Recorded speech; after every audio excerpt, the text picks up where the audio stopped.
Hi everyone. We're going to wait a few minutes just to let folks come in. So just sit back and relax, and we will start shortly.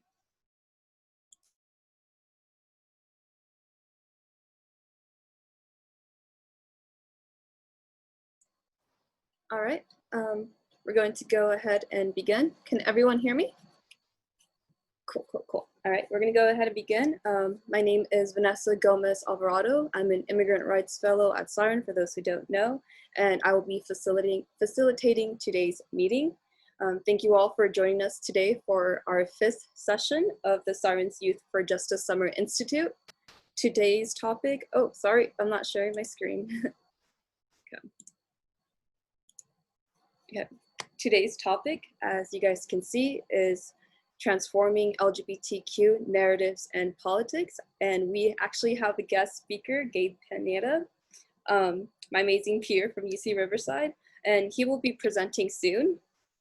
But before we go, I give the virtual floor to Gabe. We're quickly going to go over today's agenda.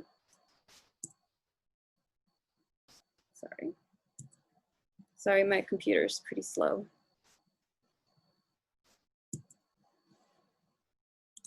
Okay. All right, so welcome, done. Next up, we're gonna have the t-shirt design for our t-shirt for this year. Up next, Gabe Pineda.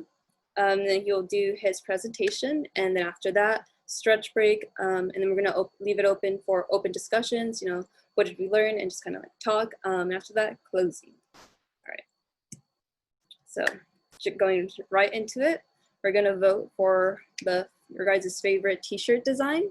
As you guys can see, we have 2 options on my left. I think your guys' left as well is the gray t-shirt, and to the right is the blue t-shirt. And I'm gonna go to a closer look. This is option 1, and we're gonna be placing our vote through the polls, which I'm gonna set up after we're done looking at the pictures. So yeah, this is option 1. Just gonna give you guys folks a couple seconds to just look at it. It's gray. Says Youth for Justice Summer Institute, has the Siren logo on it. Okay, and up next is option 2, light blue t-shirt. Again, has the logo, Youth for Justice Summer Institute 2020. Okay, now I'm going back to the first one. Okay, poll should be open, so go ahead and submit your guys' design. Nice. Okay. So waiting a couple more folks. 27, 28 people have voted so far. 30. Just 5 more folks. 4. 3. Ooh. Just 2 more folks. 1 more. 1 more vote. This can kind of change the game.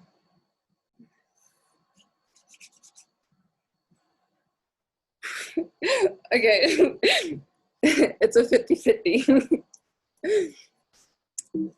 Okay. Okay, but I wasn't anticipating it to be tied. This is funny. Okay. Well, I'm gonna show the results. Thank you guys for voting. I'm gonna show it over to Marisela, the executive director, and Nico as well. Did you guys want to do another vote, or are you guys like, I don't know, like, I think, yeah, like I'm just gonna show them and we'll talk. But yeah, it's a 50-50. Wow, I didn't think this was gonna happen, sorry. And I'm gonna show the results to you guys. Can you guys see it? Yeah. Way to go, guys. Okay. All right.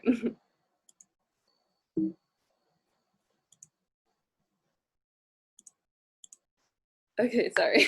So next item on the agenda, we have our guest speaker, Gabe Pineda. Really excited for they to be presenting today. Really great content, and I'm really excited. Gabe, if you wanna introduce yourself. Yes. Hello, can everyone hear me? Can you all hear me? Yeah, okay.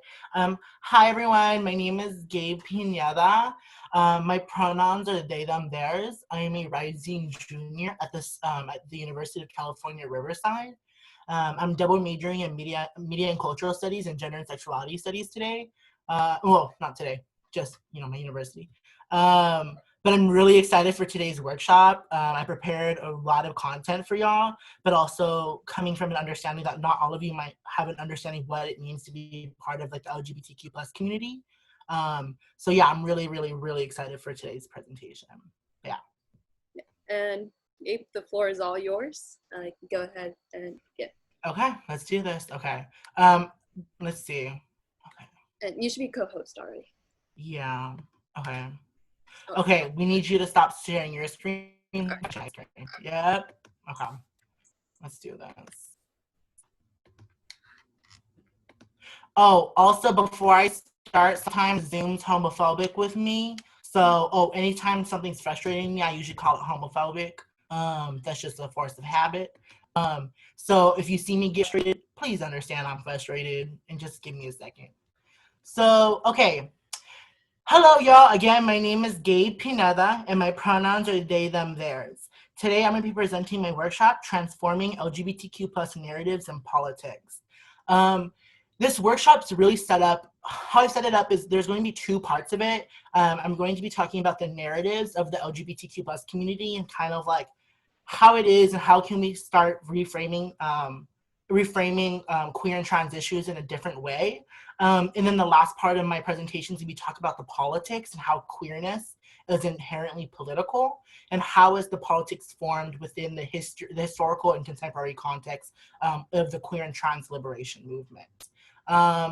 So a little overview into my presentation today. If this gives you anxiety because there's a lot of words, I'm so sorry. But you can see there's a whole little agenda we have for today. And we starting off with the land acknowledgements, then going into guidelines, we're gonna do some introductions, then we're going to gender as a social construction and as the gender binary.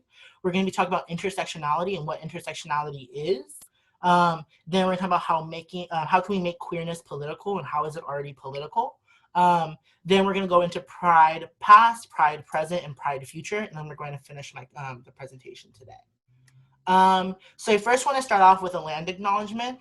I would like to take a moment to acknowledge that I'm currently presenting / working on occupied, stolen, and seized land of the Cahuilla, Tongva, Listeño, and Stano peoples, both past, present, and future.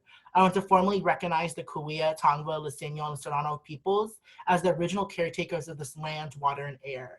I would like to take this opportunity to commit myself against the systems of oppression, settler colonialism, white supremacy, and heteropatriarchy that have targeted Indigenous people and Indigenous lands. I'm always really, really, really iffy about doing land acknowledgements because one, I think it comes from this really performative, activism, kind of like a lot of times I see a lot of universities posting like, oh, land acknowledgements, like this university was built on stolen land. Yet, they're still perpetuating this type of violence towards Indigenous people. So even though they are doing this acknowledgement, they are then like still supporting the disposability of Indigenous people. But for me, I do it and I make the land acknowledgement because it's extremely essential. We talk about the assimilation and the genocide of Indigenous people when we talk about LGBTQ plus identities and we talk about the gender binary, talk about gender as a social construction. And that's why I put it up there today. Yes. So as community guidelines, I wanted to put up some, things you should expect or how we should communicate with one another today. The first thing I want to talk about is respect and empathy. Today I've taken my time, I have a busy schedule. I work, full-time student, full-time worker. And I want y'all to respect the fact that I came out here today. I know I don't look all presentable right now. I usually do my makeup. I got my nails done. But I'm out here. I just want y'all to respect me, respect what I'm saying. I want y'all to be understanding, have empathy that I didn't have to come out here today, but I wanted to. I really wanted to. When Vanessa reached out to me, I was like, yes, let's do this. And I will reciprocate, oh my God, it was weird, reciprocate the same energy of respect when talking with y'all, right? I know some of you have probably never seen an individual like me before, someone who maybe you've never met somebody who has used they, them, their pronouns. And that is okay, right? The systems of oppression are literally ingrained into our world, where it's designed for you not to meet people like me. I'm supposed to be a non-normative gender identity or what, sexual identity. And then now I'm supposed to be labeled as like a social pariah. But I'm a pretty understanding person, really down to earth. I also talk a lot too. I'm a Libra. I mean, not Libra. I'm a Leo. If there's any Leos, Leo season, you already know. But yeah, I'm a Leo, so my energy is always high. We're gonna use inclusive language today, right? And I'm gonna talk about a little bit more about how can we use inclusive language. That's in another slide. But just make sure that we are being respectful of other people. We're not putting down other people, making sure we're including everybody in conversations. And then the big thing today is we're going to be making a comfortable environment. I set up a couple of guidelines for us today to make sure we do have a comfortable environment. And when we're having discussions, we can make sure to keep a comfortable environment. The first one is throw glitter and not shade. Some of y'all probably have never heard any of these, little guidelines, but I love making my own or just, finding ones. I'm like, oh, that's cute. So throw glitter and not shade. That means to throw positivity and kind of throw this light into the world and light into the conversation. But don't be out here throwing shade at people, right? Don't be here making fun of people and putting other people down because I ain't cute. Like, that's not a cute look. And plus, it's not making people comfortable. The second one is one mic, one diva. When one person is, one mic, one diva is also known as like one mic, one Beyonce, one mic, one person. Basically, it means when one person is talking, let's not interrupt that person. Because, sometimes it takes a lot for someone to kind of like step out of their comfort zone to talk. For someone to interrupt them is like kind of disrespectful, and we don't want disrespect today. If there's any time you need to step out of this call, you can definitely do so. All I ask though is today to be engaged in the conversations. You don't necessarily need to have your camera on. You don't necessarily need to talk, but I ask you to please be engaged in our conversations.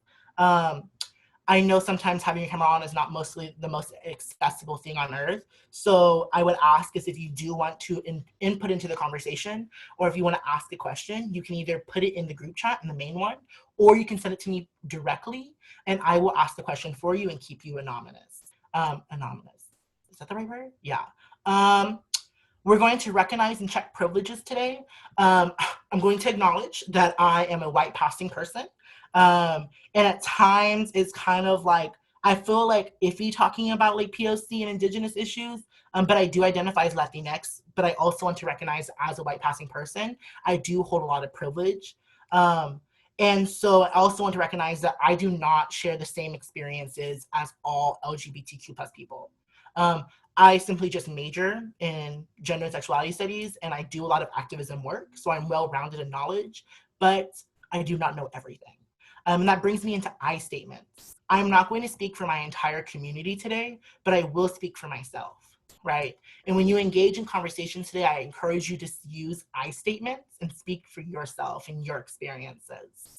We're going to address the impact and subject, not the person. If someone says something controversial and you don't like it, go ahead and address the subject and address how that impacted you, because we're not going to address the intentions, because some people's intentions are very like, good-hearted, but the impact it had on you might be negative, right?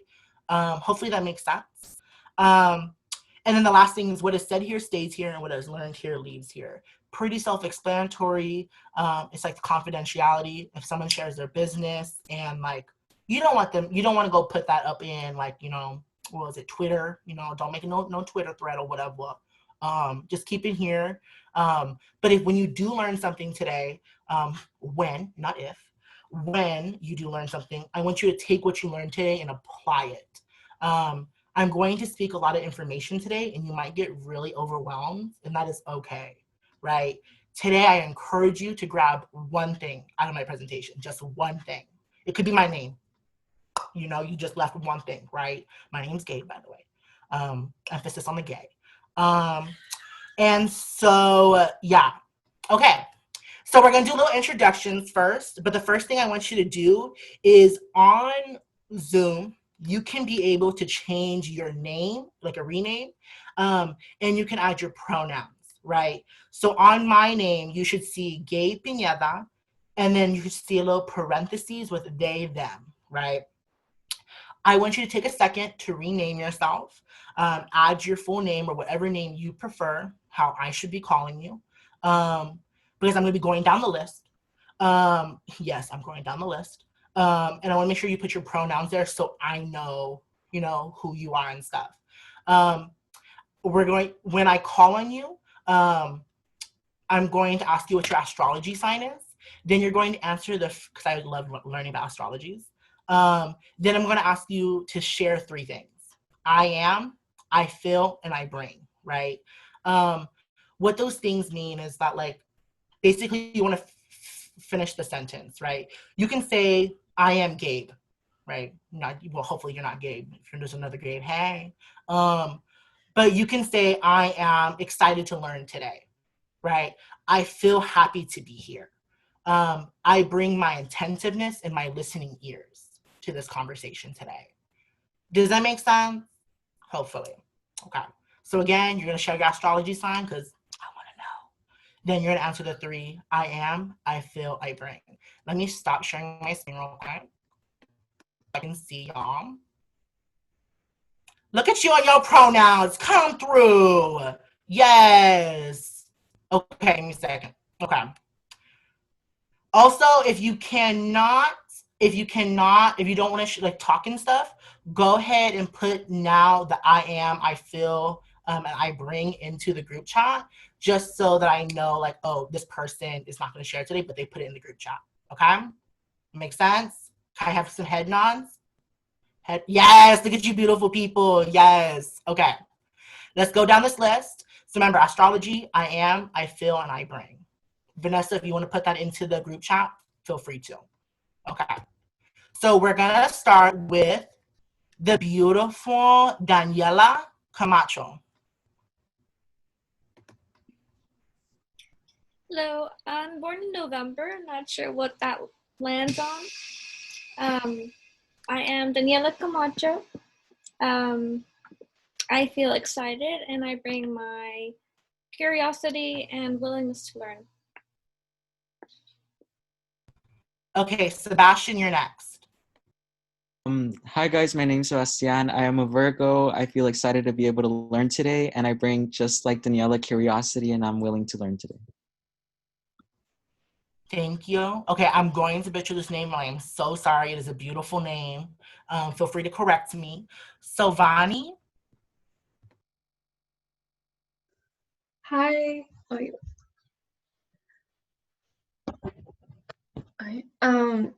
My name is Silvani. I'm a Leo, just like you, Gabe.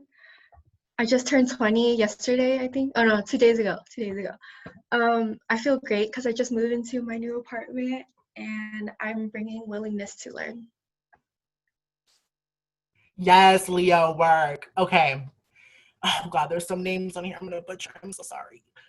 It's a very beautiful name, by the way. Diana Ria, last name is Zamora. And please, like, correct me because I want to learn your name. My name is Dayanara, and I am excited to be here because not too long ago was Pride Month, and I want to know more. And I obviously feel like really excited to learn about this, and I'm bringing my curiosity to learn more. Thank you for sharing. Okay, next person is Kelly. Hi, I'm Kelly. I'm a Capricorn. I'm Kelly. I feel enthusiastic about being here, and today I bring my growth mindset. Thank you for sharing. Next person is Rosa. Hi everyone, my name is Rosa Espinosa. I am a Leo. I feel very excited and enthusiastic, and I bring my willingness to learn new things. Thank you for sharing. Joe, you're next.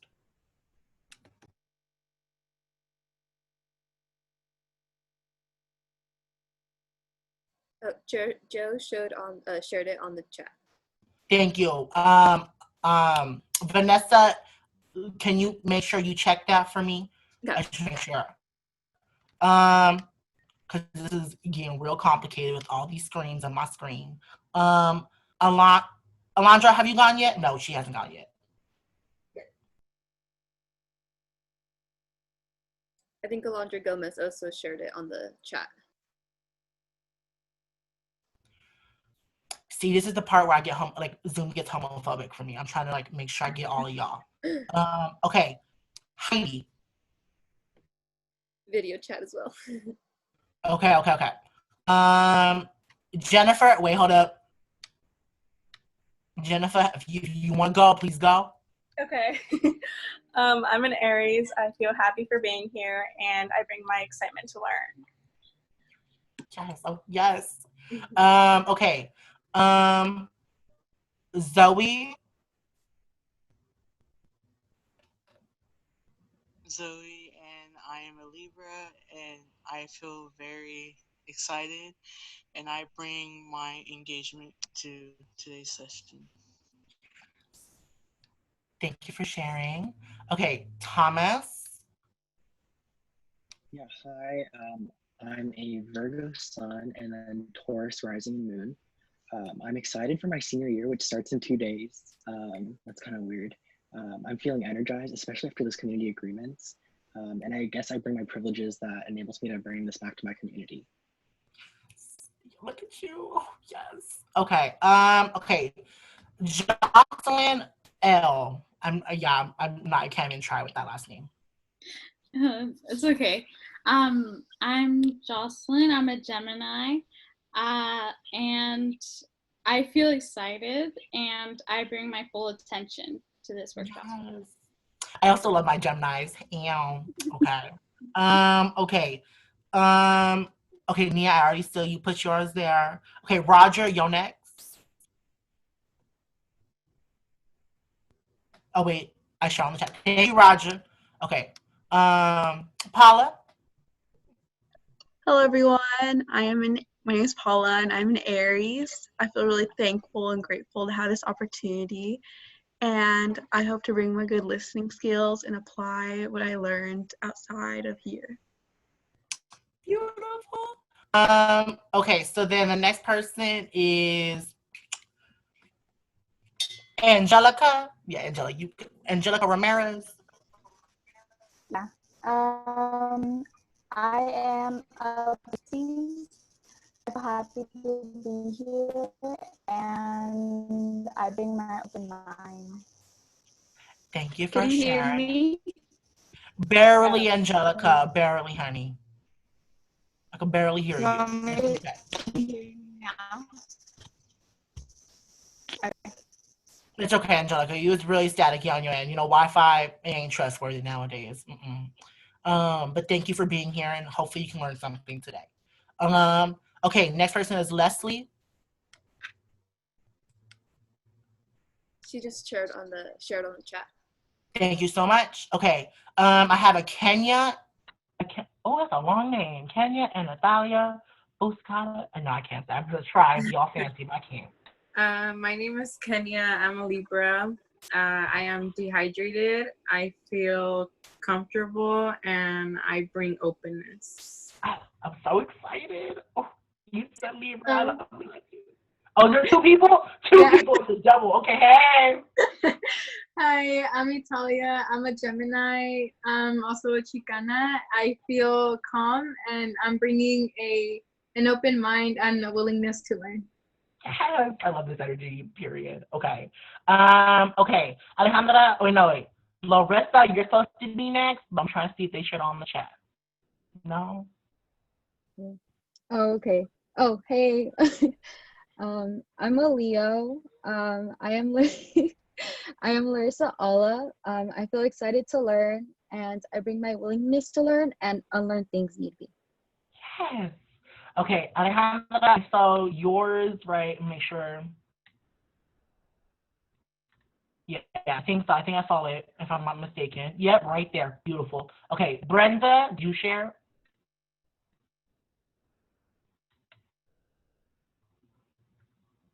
Sorry. No, Hi, okay. my name is Brenda. I am a Capricorn. I'm excited to learn from this presentation, and I'm bringing my attentiveness.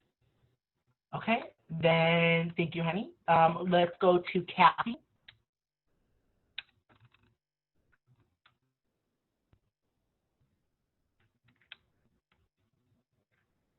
Kathy already shared.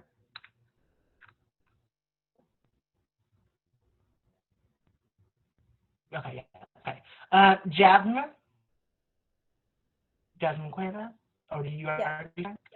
Yes. You share? Okay. So I'm a Pisces. I am 21 years old. I feel happy to be part of an organization that cares about equal rights, and I bring mindfulness. Okay. Okay, then we're gonna go to Francis. Did Francis share in the group chat? You just shared. Oh, thank you. Okay. Sorry. Daniela? Me? Yes. Like a lot. Okay. So my sign is Virgo. I am appreciative of this presentation so far already.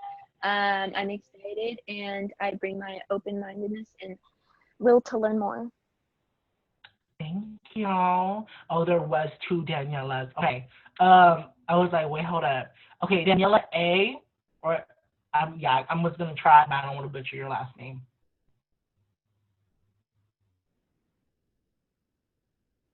Did they share? Thank you, honey. Okay. Seems so beautiful. Shakina, see it? Okay. Shakina, hopefully I'm saying that right.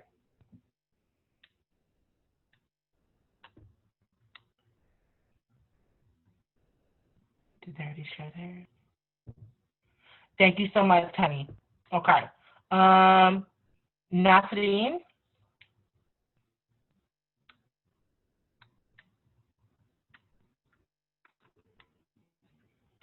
She shared on the. Thank you so much. If you hear your name, can you put the shared earlier, please? Because that's really helping me too. Rosie and Mary.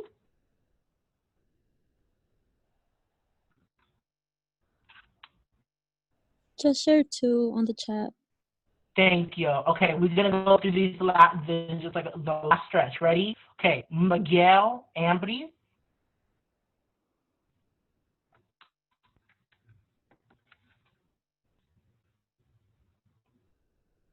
Awkward pause. Okay, we're gonna go to the next person then. Esperanza. Okay, there you go. Thank you, honey. Jay. I'm a Gemini. I am Jay Ramamurthy. You pronounced that right. Good job. Everyone calls me Jai. And my school district calls me Hi, which is interesting. I feel happy to be here and I bring my diversity of experiences. Pronounce your name for me one more time. Jay. Jay, I said it right. Oh, thank God. Yeah. Okay, Diana Castaneda. Hi, my name is Diana. I'm a Sagittarius. I feel excited to learn and I bring an open mind. Okay, next one is Martha.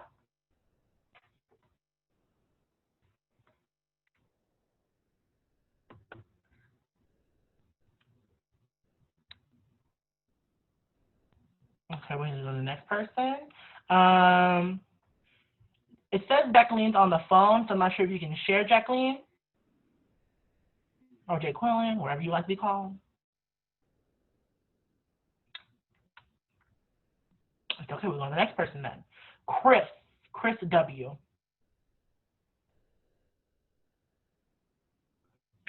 Thank you, Chris. We got another Jacqueline C. Thank you. Jessica Ramos. Hey, gay, or whatever. I'm an Aries. I bring intelligence or happiness, and I'm feeling hella excited, and yeah.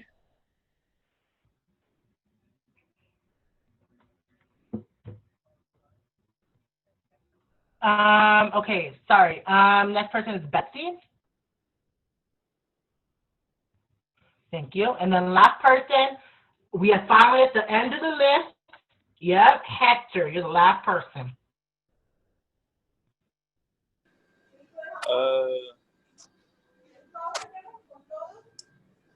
Hi, I'm not home right now, but what were the questions? If you want to share your astrology sign and what are you here, what are you going to learn today from me? Or what do you want to get out of this conversation? I couldn't hear the last part, but my astrological sign is I am a Gemini. Okay, that's perfect for me. Because I know you're busy right now, you out in public, so we're going to have you talk more. Okay. So thank y'all for being patient, and thank y'all for sharing. I know some of y'all were like, damn, I gave this talk for a while. I'm like, damn, when's this going to be over?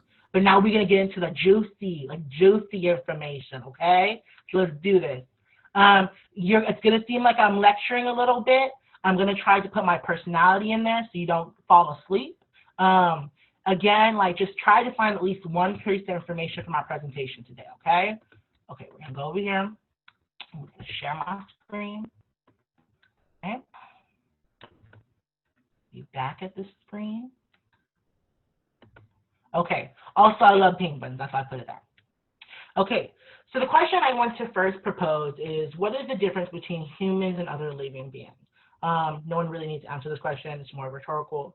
But the difference between humans and other living beings, I'm not really looking for a biological answer. I'm not really looking for a specific answer. But what I'm hinting at is that humans have this ability to create social constructions, right? So on the board, there are multiple things, right? So multiple social constructions, right? Society has built this idea of money and currency, and has then determined this as whoever has the most money has the most power in the world. We've also made governments. We've made Mr. 45, not going to say his name, but we also have our Supreme Court justice system. Don't really like calling it the justice system because I don't think it brings any justice to our communities. But then also society has built borders. It has built lines across the lands to determine who can stay in one country and who cannot. We've also made military forces, we've made police forces, and we hold Black and brown bodies into the criminal punishment system. I say criminal punishment system intentionally because I've heard a lot of people say criminal justice system, but again, like I said before, I don't believe our system brings any type of justice to our communities. And so a social construction, right? I know it's probably a new term for some of y'all, but a social construct is this idea that again, society builds these notions and these ideas around how society should be, right? So I put up this idea that gender is a Western social construction, right? And what I mean by that is that specifically it is an ethnocentric, white, colonial idea that was born out of the colonial project. Before colonialization, gender was not how it is now in the United States. Gender was ambiguous. Gender was there wasn't this definition of a man and a woman, right? On the board, there are different examples of two-spirited individuals, which is a gender identity within indigenous cultures. And these people, two-spirited individuals were seen as holy within indigenous cultures.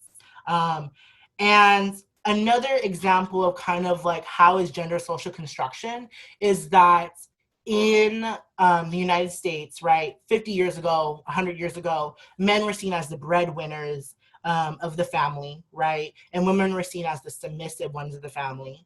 But now that society has changed over time, that definition has loosely changed. But in other parts of the world, there's still that definite definition of men being the breadwinners and the women being the submissive one in the relationships. And even to take it further, that gender is a social construction, because even in other parts of the world, it's the exact opposite, where women are the breadwinners of the family and the men are the submissive ones, the ones that are the caretakers of the home. That better describes, I don't really like submissive, I should have said caretakers of the home.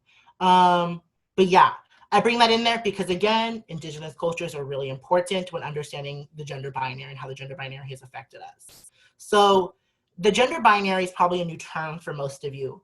But the gender binary is this idea of how we've been socialized to be in our gender identities, right? So how it works is that when someone is born, they are given a biological assignment. They're either told that they are a male and a female, and there's no in-betweens. There's only these two options.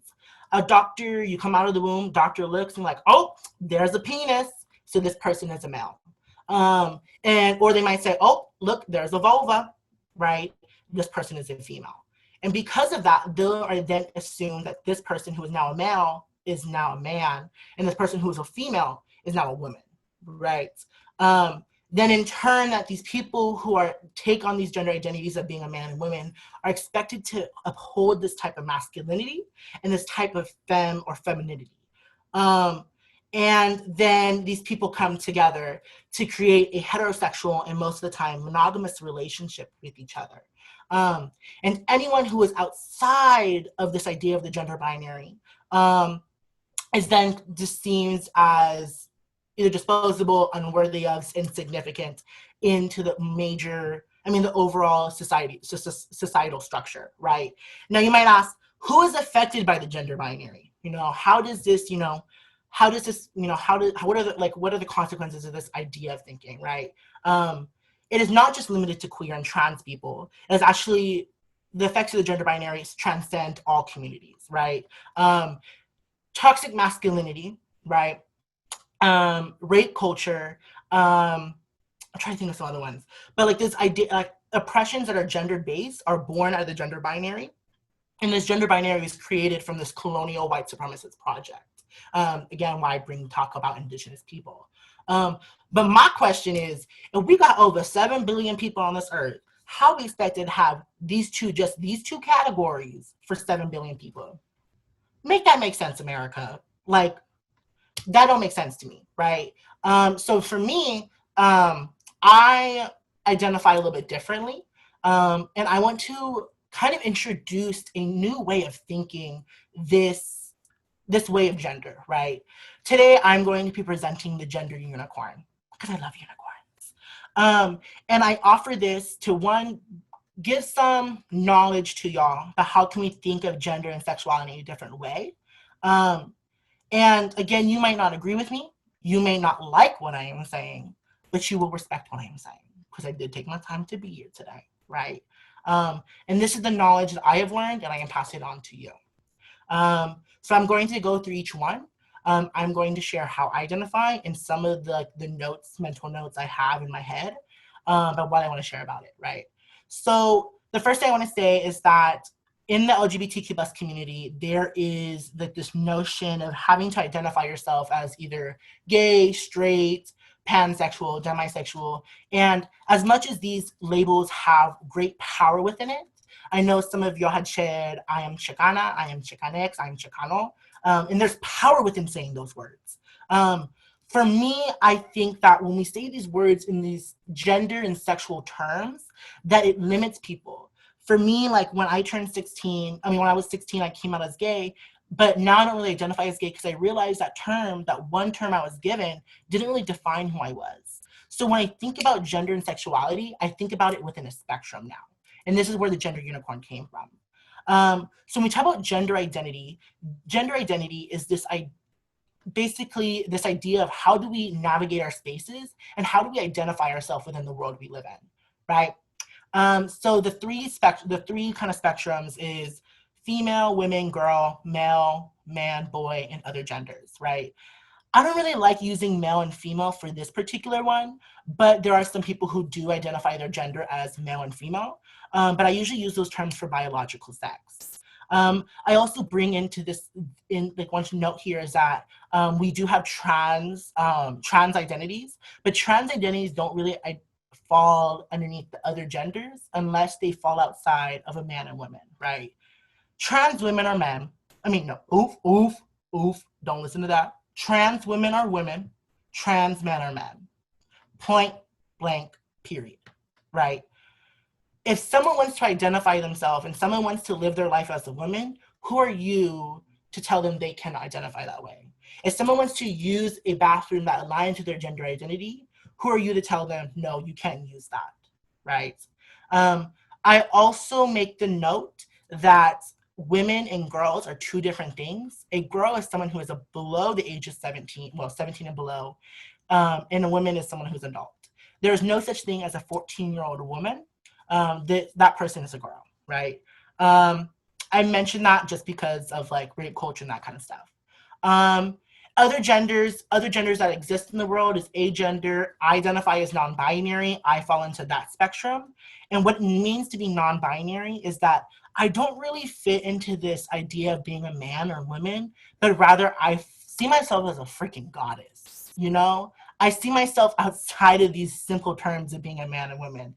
I'm that one person that sees that like the man and women checkbox. I'm like, I'm gonna make my own little checkbox real quick, right?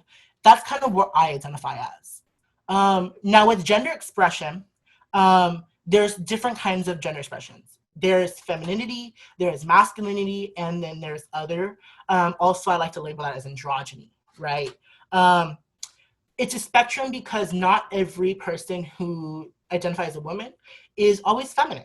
There are some people who are hyper feminine. There are some people who are just like, you know, not that feminine. And it's also important to know that there's no alignment between women and men, women and femininity and men and masculinity, right? You probably think of a lot of people in your life who are identify as a woman, but necessarily don't really perform this femininity. Oh, and then gender expression, sorry, this is probably important. Gender expression refers to how we perform our genders, right?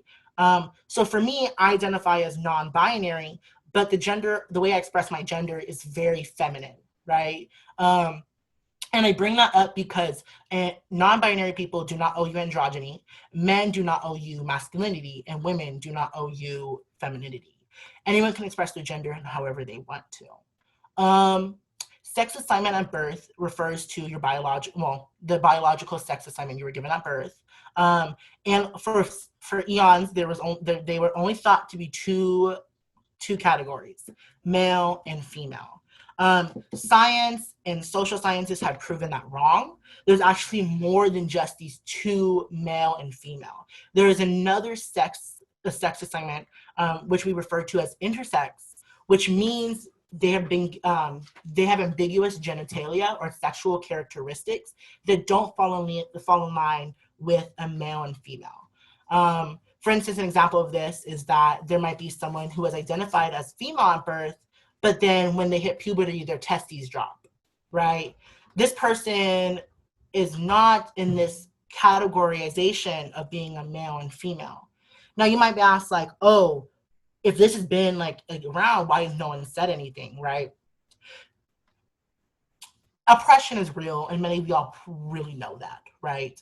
Intersex people from centuries have had surgeries performed on them because they thought to be disorders. A lot of times the surgeries are done as children, and they're done without their consent. This leaves people not being able to have children. This leaves people scarred. And this has led people to die within these procedures. Imagine having your whole genitalia cut off. Like, come on, y'all. So the next two are your physical and emotional attractions. This is a little bit more complicated. I really wanted to emphasize the gender part today, but I can talk about it briefly. So when we talk about physical and emotional attraction, it's kind of like a combination of your sexuality, right? For myself, I am physically attracted to men, like gonna lie, you know, men are cute. I'm single. But then I'm also emotionally attracted to women, and I've been emotionally attracted to men, and I've been emotionally attracted to non-binary individuals. This is why I don't use the term gay, because gay has always been assumed like, oh, you're physically attracted to men and you're emotionally attracted to men, right? Physically and emotionally attracted to men, right? But for me, that doesn't really describe who I am, right? So instead of labeling myself in this one particular term, I usually tell people I'm queer. And then if people wanted to know who I'm attracted to, I would say, oh, this is who I'm attracted to. But then also there's a spectrum of how you're attracted to them, right? Like, okay, so for instance, like in the LGBT community, their identity is called asexuality, which refers to people who don't have physical attractions to any gender, but they usually just hold maybe emotional attractions. Or it could be the exact opposite, where people just have physical attractions and they don't have no emotional attractions. And that's kind of how sexuality works. It's very complicated, and if you're confused, it is okay to be confused. Because this idea of the gender binary has been so ingrained into our society that you've been told to believe there's only two options. And if you're outside of these two options, you're then deemed disposable and insignificant into this overall system, right? But I do want to say today that if you are outside of these two spectrums, and if you are outside of these two identities that we've been given, you are beautiful and you are valid. You are important and you are meaningful. There's a reason why you're on this earth today, and it is meant to shine, my dear. Do not let anyone dull your sparkle because you were born to shine, right? For me, I emphasize that because I know as a queer person, I'm always being shut down. Any place that I'm put into, I'm told I don't matter. I'm constantly being spoken over. I've constantly being left out of conversations. I've been constantly been laughed at. You know, I go into my workplace, people don't respect my pronouns, people don't respect how I choose to live my life. I walked into school, I think almost every day in school, high school, I was called the F word. And those were the acts of violence I had to deal with because I wanted to authentically live my life. And today you're going to hear me talk about the pros and cons of coming out, because when we think about queerness, I think about it very radically. You probably have heard of the coming out movement. You probably have heard about this idea of visibility, and I'm going to critique those ideas because there's no right and there's no wrong way to be queer. There's only the right way to be yourself. So before going on, I wanted to talk about intersectionality. So this might be a new term for some of you, but intersectionality was created, this theory was created in 1989 by Kimberly Crenshaw. She was one of the founders of the critical race theory, and she had articulated this idea that people experience multiple systems of violence based on their social categorizations, right? There's this beautiful quote from Audre Lorde I think really sums this up, and is that there's no such thing as a single issue struggle because we don't live single issue lives. Kimberly Crenshaw first figured out this term or theorized this term when looking at a particular case study when she took on this case because she was a lawyer, and this Black woman had come up to her and said, I'm being discriminated against by, I think it was Ford Company. And in this office, she had said, these people are not hiring me because I am a Black woman. But then the judge had looked at it, not Kimberly Crenshaw, the judge had looked at it and said, this company has been hiring women, but they've only been white women.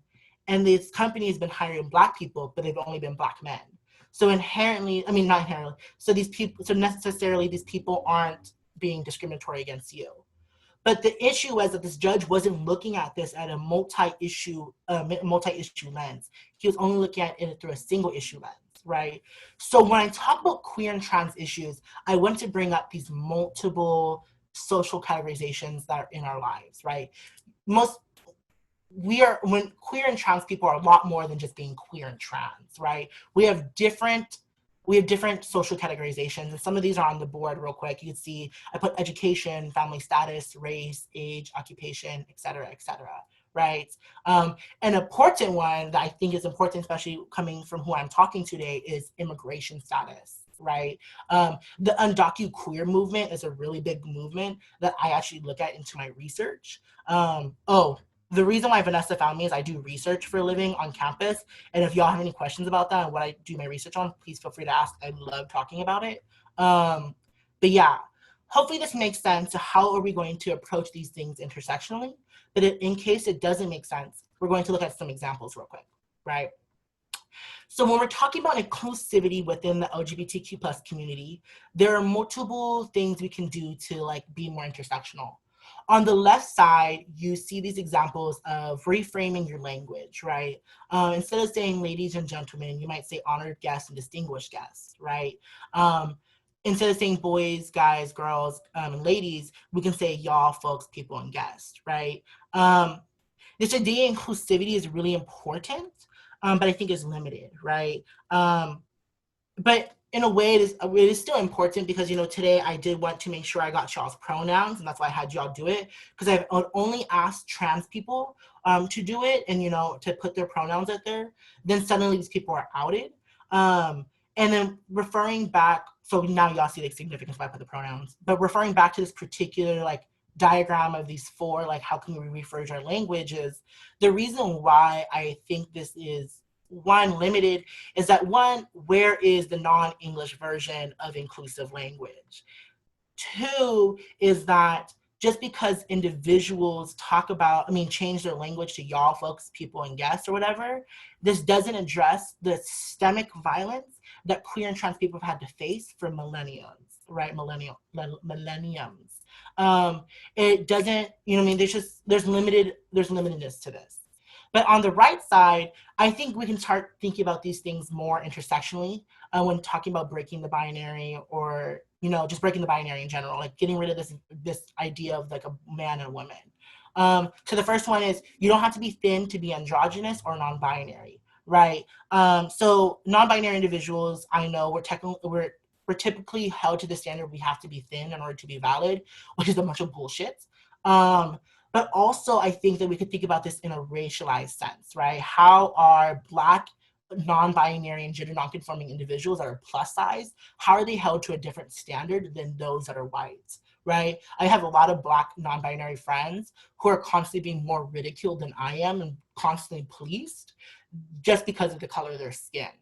So that kind of thinks about it in a more intersectional way. And then lastly, this last quote is freaking amazing.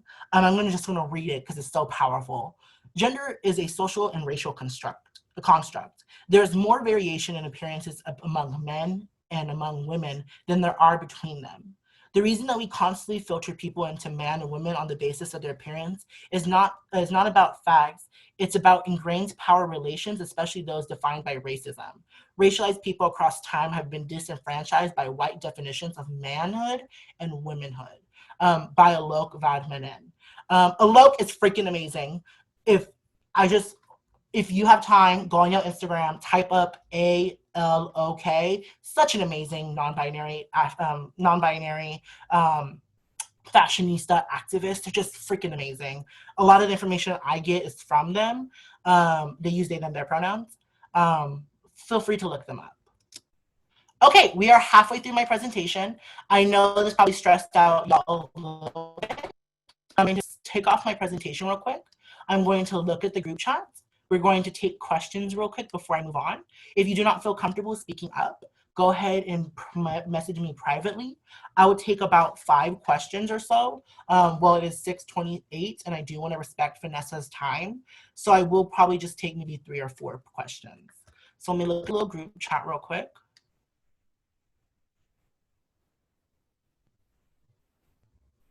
Oh, thank you. Okay. Okay, would that be Pan? Oh, you talking about when I was describing my identity and stuff? I think so. You were talking about kind of not having like a specific attraction to somebody. So because it wouldn't be a specific, would it be like Pan? Because then it would be more of like a personality thing. I think that it's different because again, I do find issues with labeling people because I'm not that individual. You know what I mean? A person can feel this particular way, but not choose to claim this label of pansexual, right? From what I understand pansexuality, for those who don't understand what pansexuality is,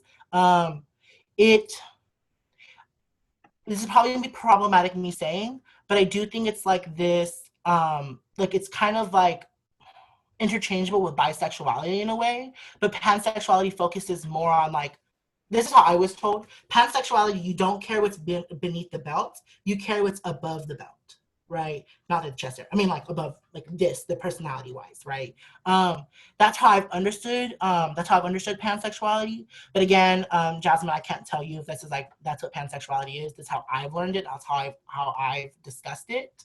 But again, not labeling people and letting them label themselves, if that makes sense. Didn't know emotional.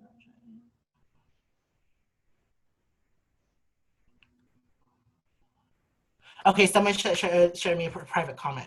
Okay, thank you for sharing that. Yes. Okay, is there any other questions? Feel free to unmute yourself. I'm gonna have an awkward 10-second pause to let someone ask a question.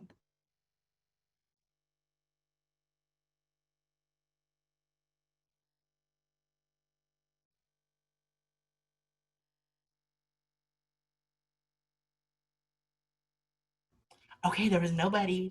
Oh, I have my tea right here too. Stop playing. Because you know we spilling tea today. So yeah.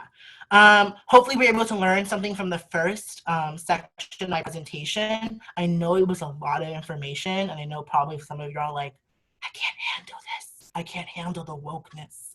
But there's a reason why you're here today, right? And we're gonna continue with this presentation, and I'm gonna continue dropping some knowledge. It's going to get a little bit more complicated because I'm gonna be talking about politics now. But again, you do have the right to, take a break from this, to take a second, go to the bathroom, grab yourself a snack. But I do really, really encourage you to stay in this portion because this is what I love talking about. I love talking about queerness and politics. Vanessa knows. It's literally one of my favorite things to do. And some of y'all are probably like, how is queerness political? It's super political. So I'm like really excited.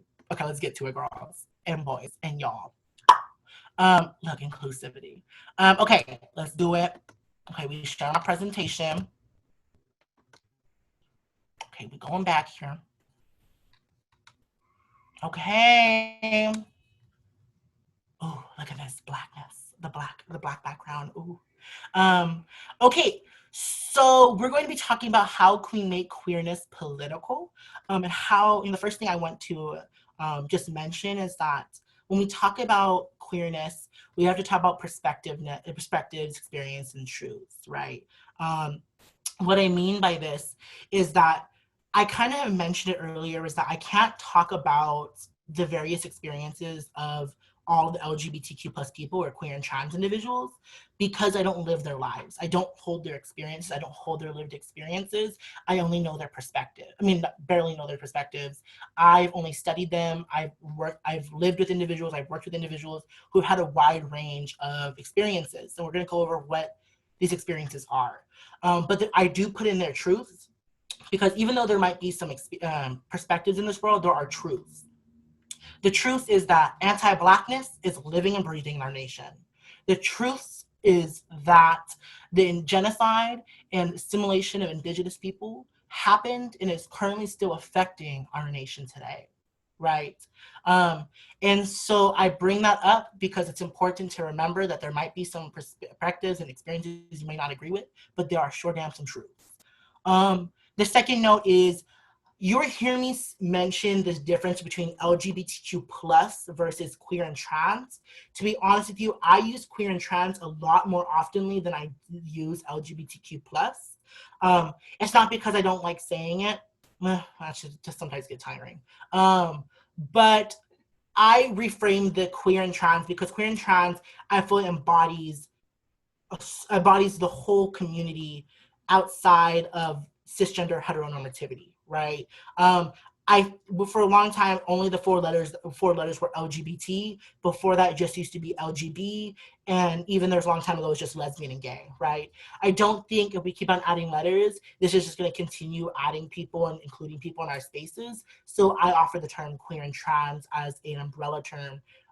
So again, they're interchangeable. So if you hear me say queer and trans, that's what I'm referring to.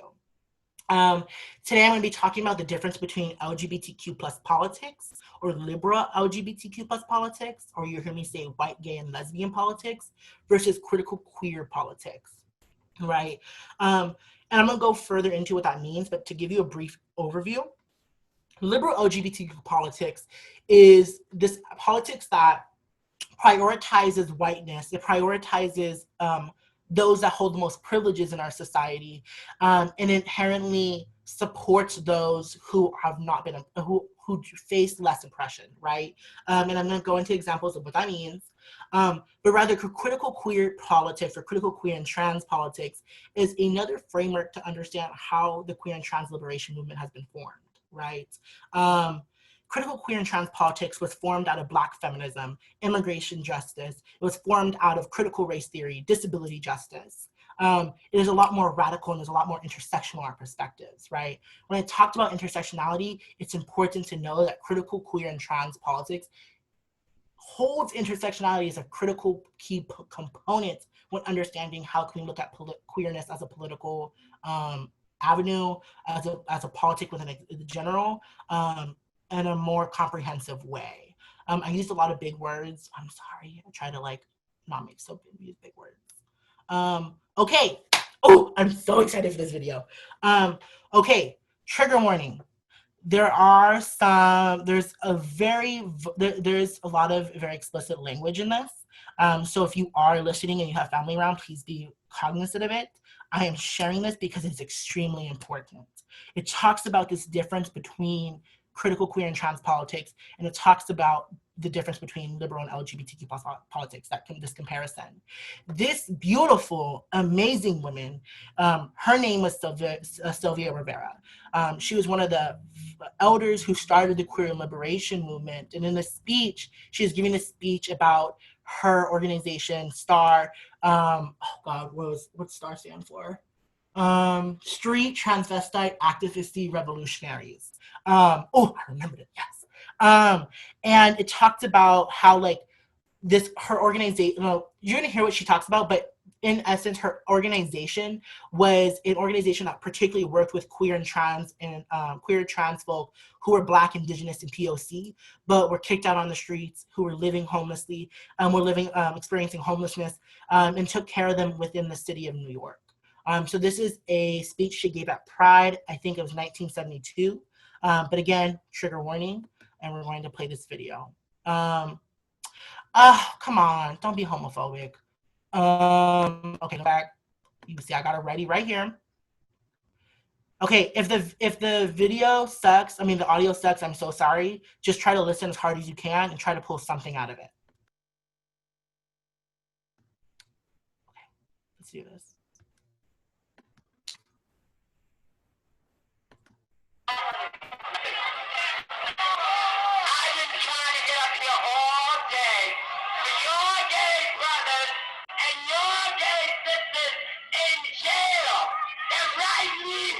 Every motherfucking week, and ask for your help, and you all don't do a goddamn thing for them.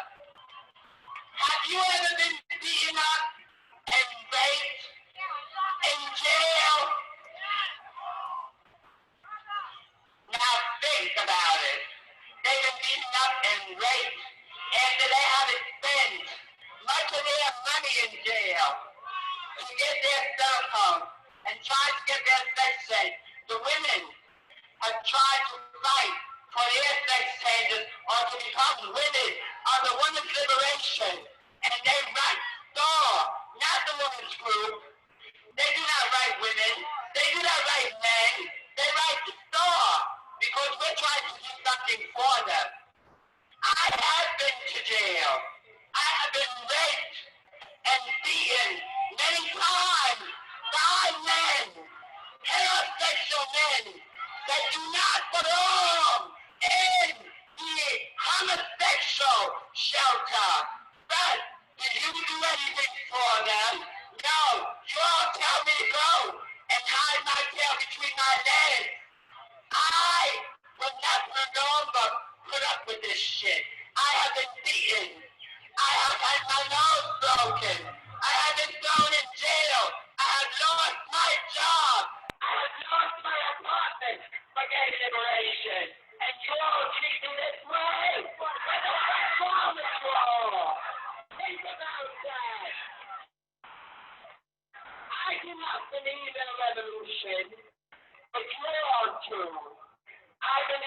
in the gay power. I believe in us getting our rights, or else I will not be out there fighting for our rights. That's all I wanted to say to your people. If you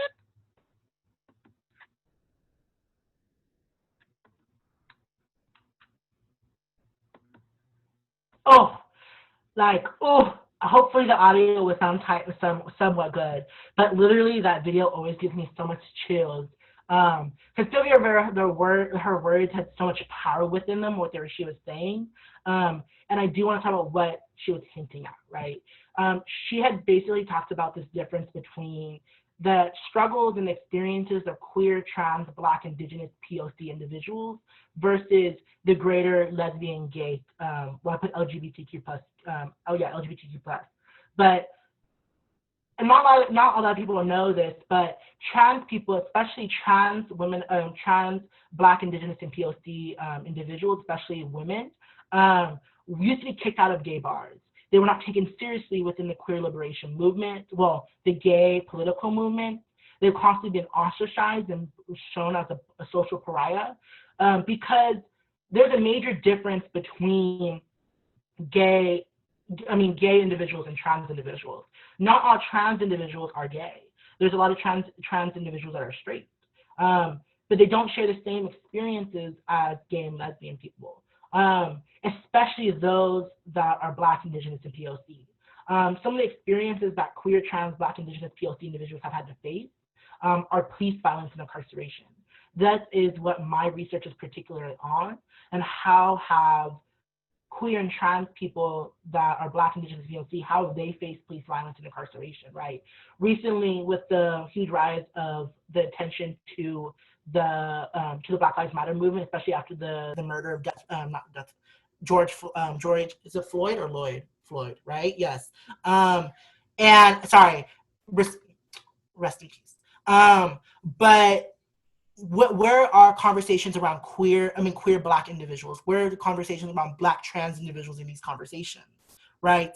When we leave people out of these conversations, when we leave people out of these important dialogues, then in essence that we are forgetting about these individuals. And when we're forgetting about our most marginalized individuals, they're then still left vulnerable. Marsha P. Johnson had once said, "No pride for some of us without the liberation for all of us." It is that, and I also mentioned that, I also want to say is that while one of us are still unfree, all of us are still under the system of oppression, right? And also some other queer and trans, Black, Indigenous, POC and experiences are homelessness has been a very big reality for individuals in this community, especially, and poverty. And I mentioned the last point of violence within the community to hint at the other stuff I talked about beforehand, of this, that racism is not just limited to straight individuals.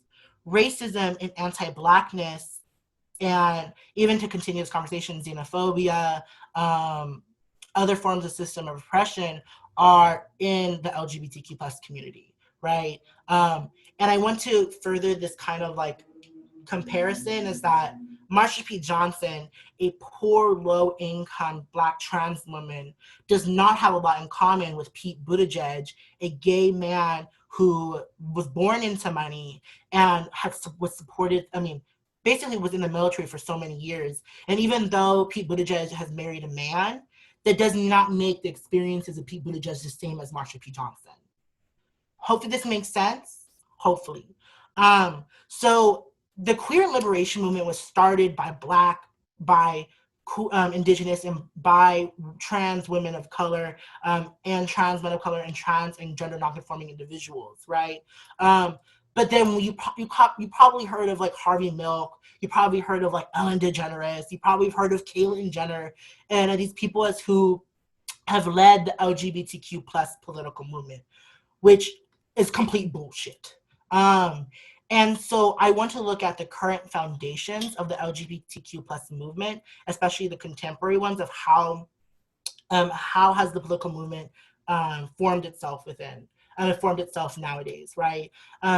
So the first left is someone coming out of this rainbow door.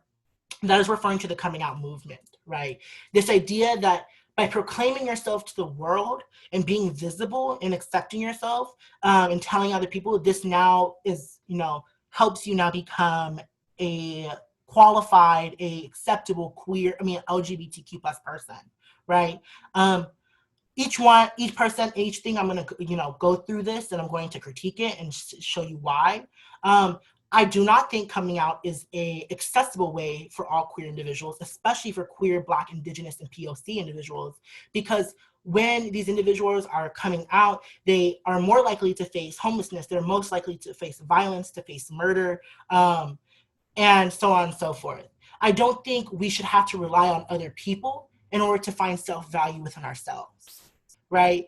So if you are an individual who is outside of this gender binary and outside of the normal idea of heterosexuality, and you have not figured out a way to come out yet, I want to let you know that coming out is not probably the answer, right? What are other ways you can start finding acceptance within yourself, right?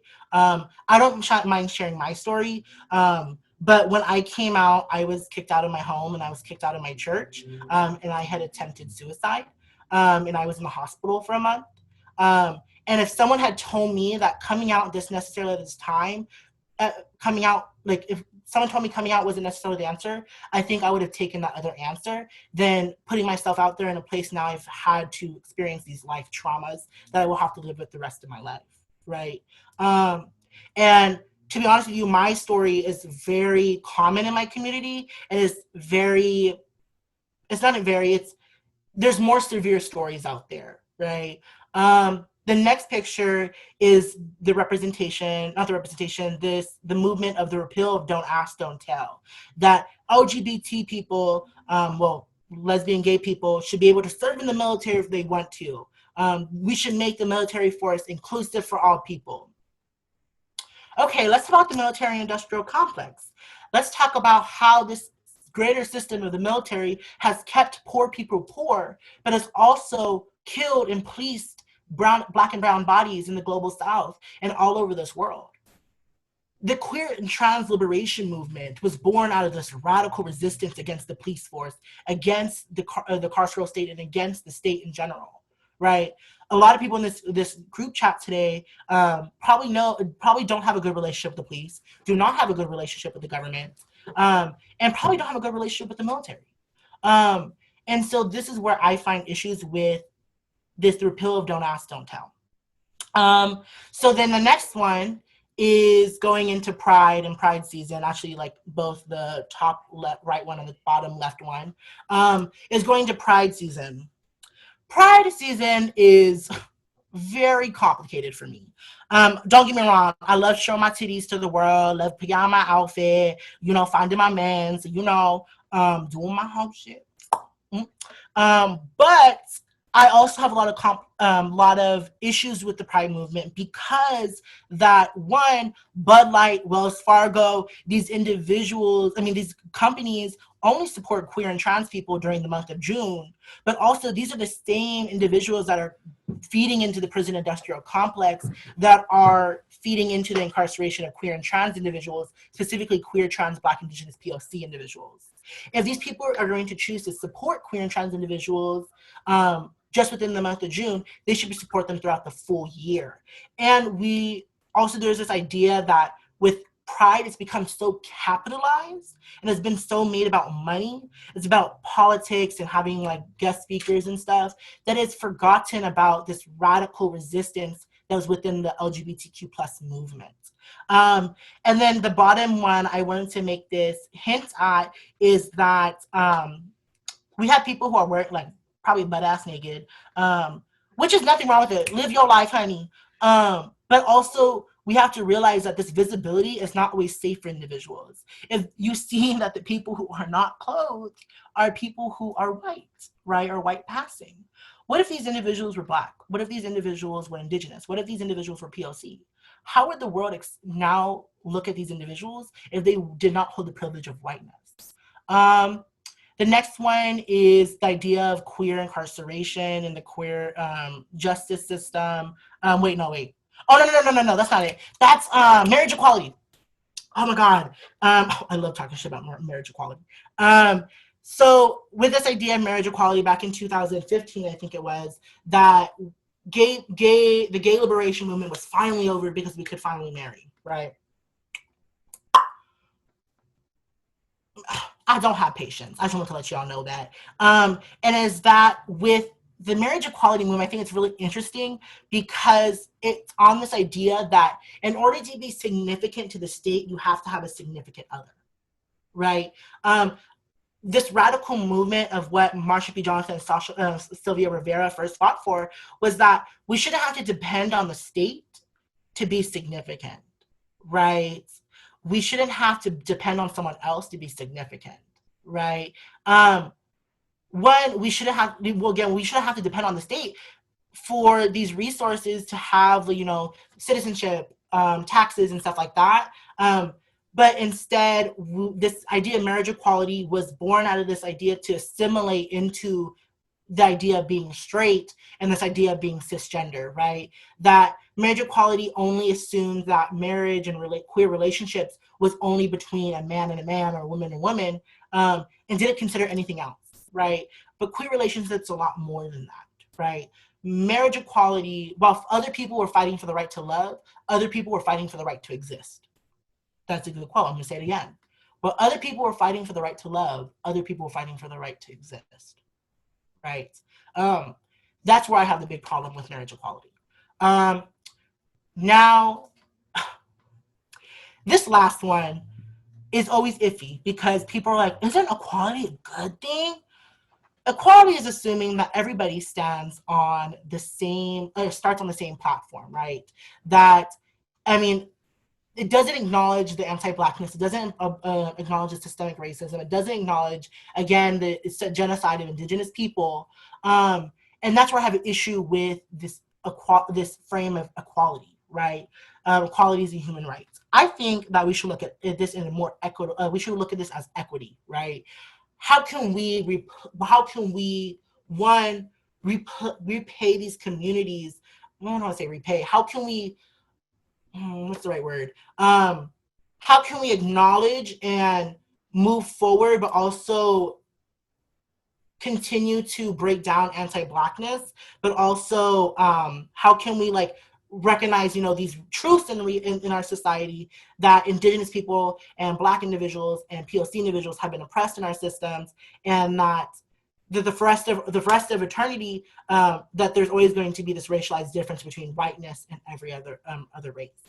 Hopefully that makes sense. And this isn't just just limited to race. There's so much more than that. There's, again, intersectionality and the other forms of social categorization. Okay, so the framing equality is kind of what I was going at. How can we move? I mean, that's what the equality as again, equal platform, stuff like that. The LGBTQ plus community, I talked about it a little bit, visibility and inclusion. The liberal LGBTQ plus political movement has emphasized all these things. Legislative efforts trying to depend on the system.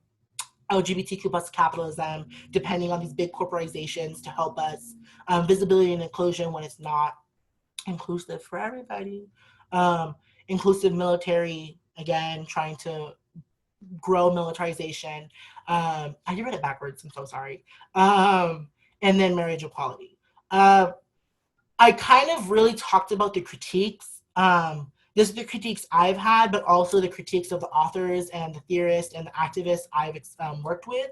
Hopefully some of it makes sense. Again, we're going to have time to come back to, I can come back to the slide and go further in depth in each of those ones if that's what people are interested in. Because I love to read. I love to we're throwing shade just at this one particular thing. So when we talk about how can we move past this liberal LGBTQ plus political movement, we want to move towards a critical queer and trans political movement. We want to move towards a more intersectional perspective when talking about these issues, right? Again, there's a great importance of a critical and intersectional perspectives, because when we forget our most marginalized individuals, then in a sense those are going to continue, the systems of oppressions are going to continue to be ingrained into our society, right? So when we do activist work, right, we have to think about who's not really who's the most oppressed in our group, but how can we make sure to be intersectional in these conversations, right? I recently watched a video from Poded from UCR had posted, I thought it was really interesting, about how the immigration justice movement has overlooked Black individuals in the great amount of immigrants from, I think, Haiti, and how is anti-Blackness perpetuated within the immigration reform and immigration justice movement. So I urge you, for those who are activists and advocates within this movement, consider how can we be more intersectional in our perspectives. I'm going to not talk so much about that because that's not my forte. That is not what I focus on. That's not really what I'm like a big activist within the immigration justice community, so I can't really critique it. But I do just want to encourage you, how can we think of this in a more intersectional way? The next point I made is how can we move away from this identity politics, identity politics versus queer liberation, right? Identity politics refers to this idea like, it kind of refers to, like, again, like this liberal LGBTQ plus political movement as saying, like, I am gay, I am, trans, I am lesbian. It focuses more on the identities, but doesn't really focus on the systemic racism, talk about the systemic oppression of queer and trans individuals. So whereas queer liberation and queer and trans liberation focuses more on the effects that society, it talks about the societal oppressions that queer and trans people have faced. And then recent formations, I put some on the board of some, how can we be more intersectional within our activist work. So the bottom left, it is referring to queer and trans prison abolitionism. That's what I focus on. That's what I do my research on. That's what I advocate for. Then basically, how do I describe queer and trans prison abolitionism? I would describe it as this radical perspective on how can we live in a world without prisons, police, and borders. But I look about how are queer and trans, Black, Indigenous, POC individuals affected within this greater carceral system. The disability justice movement is one part from this idea of, I think it's called critical CRIP studies and critical CRIP theory, about how have people with disabilities been marginalized within our conversations of activist work. I think it's interesting too, because even my presentation could be considered ableist per se, because I've been talking so fast. I've made this presentation in a particular way that might be inaccessible towards those with disabilities. I feel really sucky too, because I wasn't able to put captions on this presentation. But I would urge you to think about how can we start creating a more accessible way to organize our spaces. How can we, like, if you're posting videos on your social media, are we putting captions, right? Are we putting these things so that those who not necessarily have all the abilities that we do, how can we make sure this is still accessible for them? Because they still have the right to organize and to fight with this overall resistance against the greater system with us. The bottom right-hand corner is referring to queer and trans, Black, Indigenous, POC, also known as QTPOC, but I usually try to emphasize the Black and Indigenous, because POC issues are a lot different. POC issues is an umbrella term, but it erases Blackness from the conversation and erases Indigenous people, people from this conversation. There's been this critique that, again, I don't know everything, but I'm trying to bring the knowledge I have in, that that not all the POC experience, especially Latinx individuals, do not share the same individuals as Black individuals, right? So this greater idea of saying queer, trans, Black, Indigenous, POC broadens the conversation. But I also do want to recognize that when we talk about, Black, Indigenous, and POC, it's kind of in the same way you're still in a spectrum as well. Because there are people who identify as Latino or POC that are Black. There are people who identify as Black but are Latino, they are Chicana, Chicano, Chicanx, and so on and so forth. So it's always important to remember that just because we differentiate these different labels, that doesn't mean that, again, it could be, hopefully this makes sense, that it's a spectrum, right? And then the last one, the one on top, I feel iffy because I just read that. I'm like, immigration reform. I don't know about immigration reform. I think the Department of Homeland Security should just be abolished from the system. I don't think there's no need for it. I don't think there's no need for prisons. I don't think there's no need for the police force.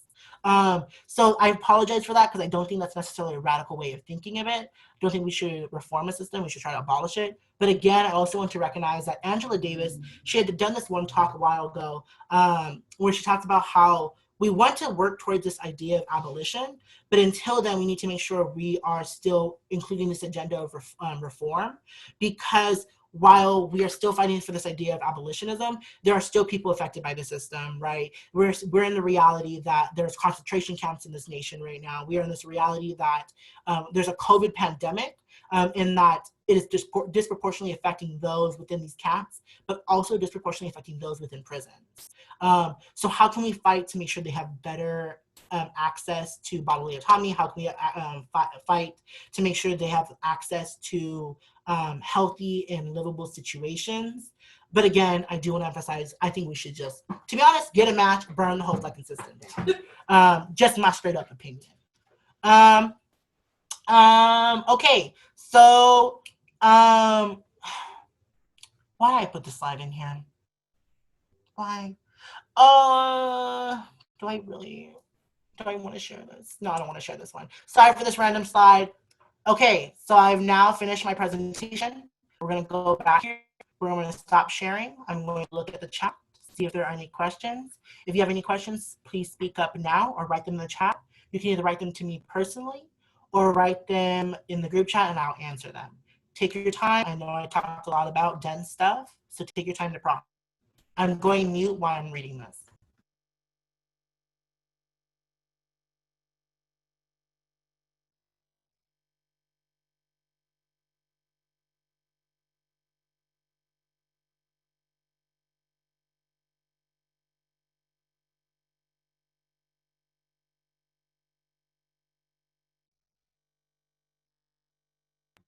Sorry, I'm reading all of the messages that says thank you for sharing your story. It means a lot. Sorry.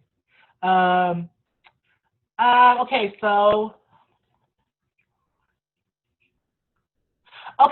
I have a question here. It was a while back ago, but I do want to answer it. So the question is, could you go over why the LGBTQ plus community chooses the rainbow flag to represent them? This is a historical thing. I just read, sorry, I saw the comment, Pete Buttigieg is a joke. LOL. But I think that, I'm trying to remember if I'm going to butcher this. Actually, I'm going to say I don't know at this moment. There is a significance of why, there's a significance why we use the rainbow. I do have my beautiful rainbow flag in the background. Thank you for seeing it. I also put my little lights on today, so it looks flashy. Yeah. But I don't really know. I'm so sorry. I wish I could answer this question. But Google's a good resource. Okay. Next question I have is it offensive to call someone or use the term queer? This is a good question. So you have to understand, you're talking to someone who is very radical. You're talking to someone who oftenly uses the word queer, but I also want to recognize that intersectionality also includes the idea of geographical location, right? You might be in some communities where you say the word queer, people be like giving you dirty looks, like, you know? And so you have to be acknowledged of who you're around, who are you using this term with. For me, if you use that term, I'm okay.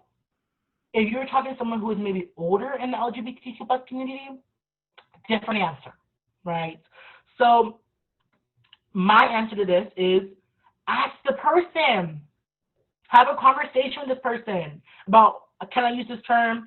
I've heard someone use this term before. I know that everyone has their own experiences, but I would like to use this term, or what do you feel most comfortable with? Hopefully that makes sense, because, you know, that's how I try to think about stuff. Okay. I'm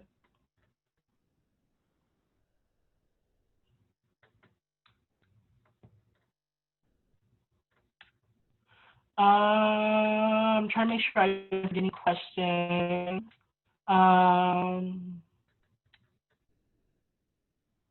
Okay, so while there's any more questions, feel free to unmute yourself or message me real quick. I see someone's I think is hopefully typing a question right now, but I do want to put this on the group chat real quick. I know that I talked about a lot of intensive stuff, and you might have had a lot of questions. Today, I've made myself available as a resource. But one of the best resources I love recommending that a lot of people look over is Google. Like, Google is like a really good resource because I want to make this note that queer and trans people do not owe you their labor. They do not owe you they don't owe you anything to answer any of your questions. As if I'm talking to someone who is a immigrant justice advocate, I'm not going to expect you to answer all my questions, right? That's not your responsibility. I have a phone, I have Google, and I can answer these questions by my own, right? But I am putting my Instagram on the, oh wait, no, I messaged someone privately, LOL. Okay, I'm putting my Instagram on the Snap, on the group chat, because I do want to make myself valuable, because I oftenly do post a lot of stuff about queer and trans individuals and how to be more inclusive and be more radical within talking about queer and trans individuals. Feel free to follow me. I will follow anybody back who follows me back. That's rude as fuck to not follow back. Yeah, I called some of you out who don't follow people back. But I do just, again, want to say that I am a resource for you, and if you do have questions, I am making myself valuable to you. But do not be offended if I do say Google it, okay? Okay, I do have some other questions on the chat. Some people from a church back home have been outraged by the prospect of pedophilia would be considered a sexuality. I was wondering, what are your thoughts on this? You don't have to answer. Well, I just read this question out loud, which is awkward. So I just want to mention this, that pedophilia isn't really a sexuality. It shouldn't be considered within the LGBTQ+ community, because in order to give consent, you must be 18 years of age. If you are below that, then that is no longer sex. That is rape. Point blank, period. There is not no ifs, ands, buts. I don't got the patience. I already had my cup of tea. You can already see I finished it. Because there is no ifs, ands, or buts. If anyone is below the age of 17, they cannot give consent, right? There is no sexuality behind it. You're not having sex with an individual. You are raping an individual, and then in sense, like, yeah. Hopefully that's a strong statement. Okay. I was also asked can you share the difference between the LGBTQ+ and trans queer movements? Okay, just a little more. Okay, so just to make sure I reiterate this, right? LGBTQ+ political movement. Ooh, awkward lighting. Queer and the LGBTQ+ liberal movement or whatever is marriage equality. It is this idea of how do we assimilate into the system. It's this idea that we're privileging white people. We're privileging those that are of a high socioeconomic status. We're privileging those that are able-bodied. We are privileging those that are not queer, or not Black, Indigenous, and POC, right? That is what the LGBTQ+ movement is. The queer and trans movement, the queer and trans liberation movement, was founded by poor, homeless, Black, queer, queer and Black, queer, trans, Black, Indigenous, POC individuals. Marsha P. Johnson, Miss Major, Sylvia Rivera. This is what the queer liberation movement is. It's this radical resistance. Basically, excuse my French, it's basically saying, fuck you straight people, fuck you system, fuck you prison, fuck you police, but rather the LGBT movements, like, let's sit down for tea. Let's talk about how can we make a better world. No, we don't got time. We don't got time for having this conversation about how to make a better world when we got Black and brown people dying every single day. You know what I mean? This ain't no joke to me too, you know? Like, this is real. You know what I mean? Like, I know I have queer and trans friends who are currently living on the street. You know what I mean? when we talk about this pandemic, who is this affecting the most right now, right? Who is this affecting in ways that the government and the people around us are not paying attention to, right? When all the colleges shut down, where did the queer people who got kicked out of their homes and depended on the school for housing, where did they go, right? And to be honest with you, most of the people who had places to go were white, right? Most of the people who had this idea of, who had these resources, most of these resources that the LGBT movement has found, primarily thought of, were white who had privilege. And so that's what the big difference is of this more radical movement. Again, just remember me saying, fuck you, system.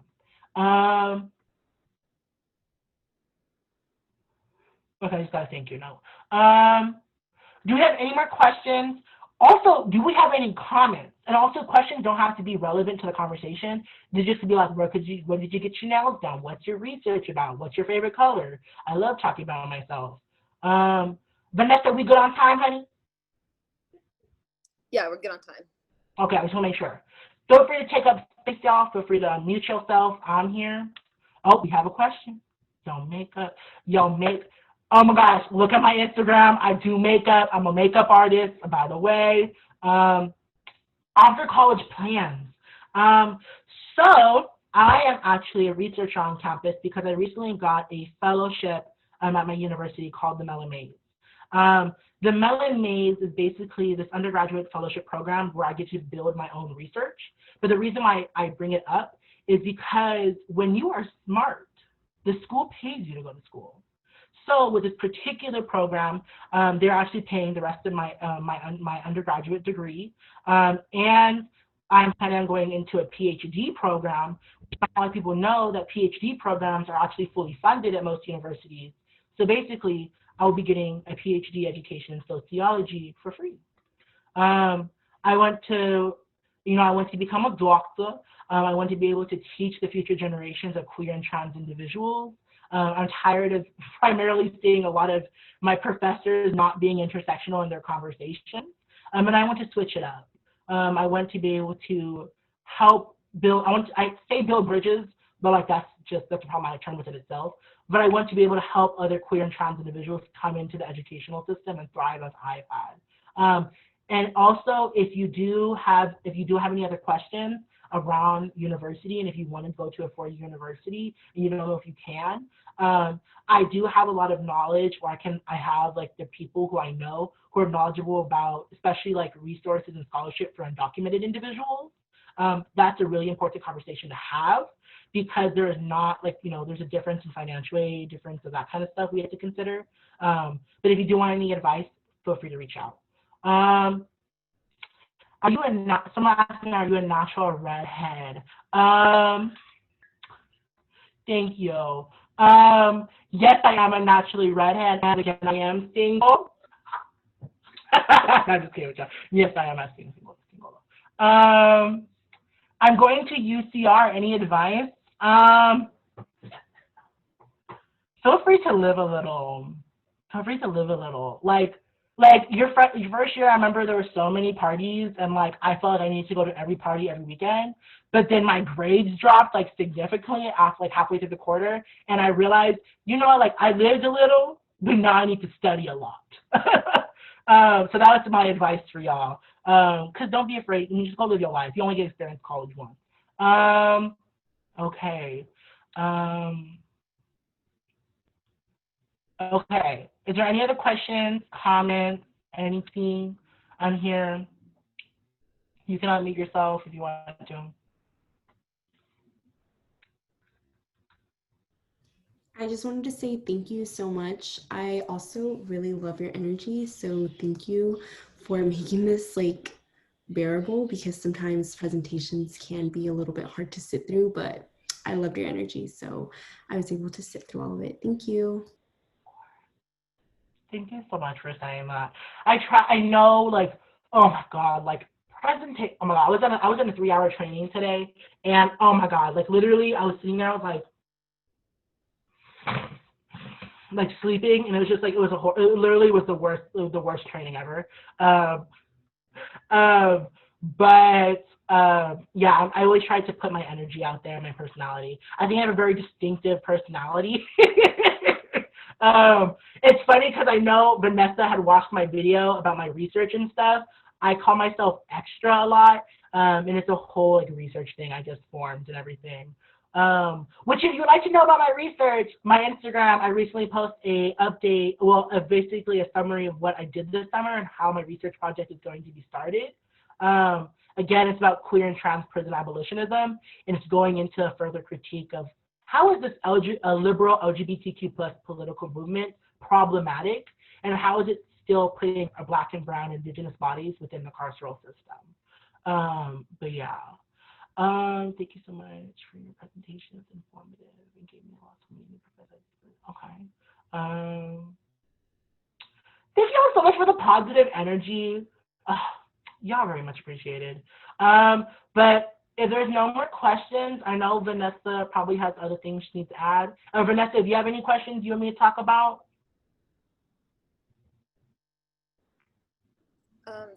Just because Siren does do like immigrant rights, if you can kind of like go briefly over again the connection and intersectionality between like the queer trans community. Yes. Okay. So it is always important to be familiar with intersectionality, especially like how does it relate with the LGBTQ plus community, with the immigrant justice reform, justice movement, right? There will always be queer and trans people in all the spaces that you organize with. If you say there are no queer and trans people in those spaces, then that is a red flag to me that you have not made that space accessible and inclusive for queer and trans people. Does that make sense? So when we consider these greater conversations of how do we combine immigration reform and immigration justice and the LGBTQ+ movement, consider the stuff I talked about today, right? When queer and trans people, especially queer, trans, Black, Indigenous, POC individuals, remember that these individuals, the experiences that Sylvia Rivera shared, Sylvia Rivera experienced in that video and the things she talked about, these are still realities in our society today, right? When you have queer, trans, Black, Indigenous, POC individuals come into your space, remember that these walks of life, where they've come from, right? I don't mind sharing this. Both of my parents are undocumented, and when I was 8 years old, my dad was deported. I mention that because I know it's usually probably a shock for some people because I am a white passing individual. But I bring that up because being, Latinx doesn't look a certain way, but also having this relationship with the immigration justice movement doesn't look a particular same way either, right? I am not someone who particularly is someone who's very heavily involved in the immigration justice movement, but I am someone who is a big prison abolitionist because both of my parents were incarcerated. While I was growing up, both my parents were incarcerated, by the way. So hopefully that makes sense a little bit about how is there this connection. Again, if you don't think there's queer and trans people in your space, there is.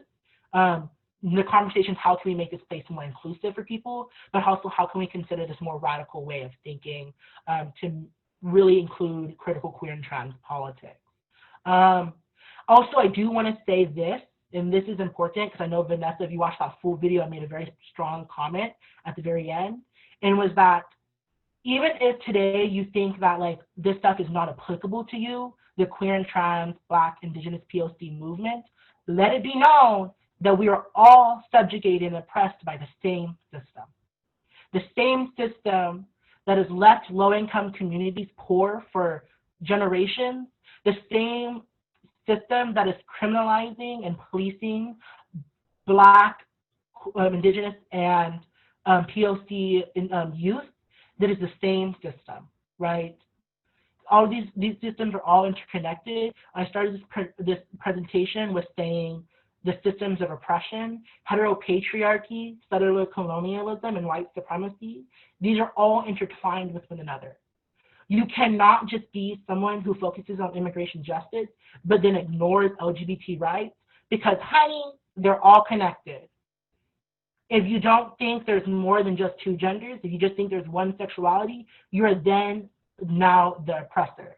I think it was Audre Lorde that once said, the master's tools will never dismantle the master's house, right? Was the master's shed, something like that.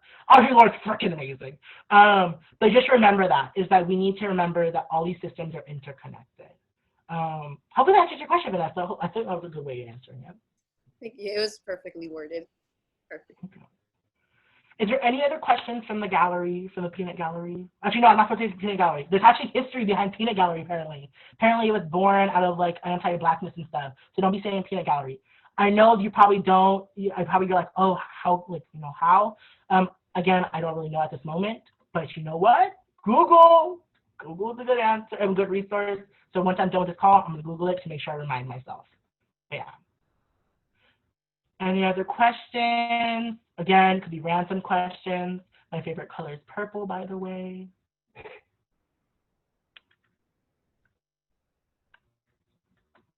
Awkward. Sit here for 10 seconds.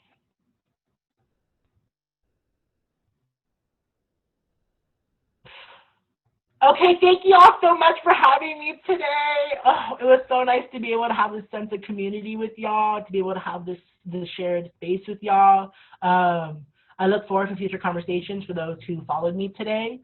I'm super excited to see the work y'all produce. If y'all have any more questions, so please reach out to me. And again, Google is also another good resource. But yeah, thank you so much. And thank you, Vanessa, for inviting me today. Yeah, thank you for being here. You're amazing. You're great. They loved you. Everyone loves you.